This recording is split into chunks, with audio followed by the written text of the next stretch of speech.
fikren olsa faydamı duvar yanıma Valaşayım koyunlarım dilevidir başıma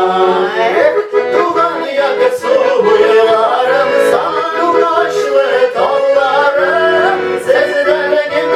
deva dava sanışlanlar canlarım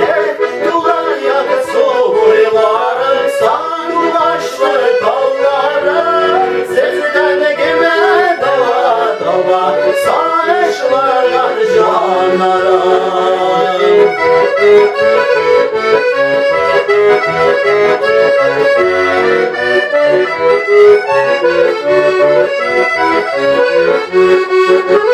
Aylar dağına yüksem de Gönlümde ulan yalım Haydi hasretli şanına Sabırlar birer kalım Tugan yok suylarım Sandu kaşlı dallarım Seslerine deva dava Savaşlarlar canlarım Tugan yok suylarım Sandu kaşlı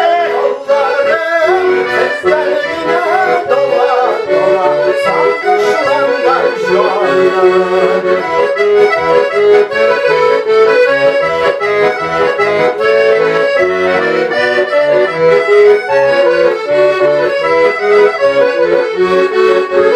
Fikriminde şiirlerge Allah'ın duvarı yanımda Belki gelen sererge Yazgan niye şuşunda Dugan yakı soğularım Sandu kaşlı dallarım Sizden gene deva dava Sanışlarlar canlarım Dugan yakı soğularım Sandu kaşlı dallarım Sizden gene deva dava Sanışlarlar canlarım Hey hey Hey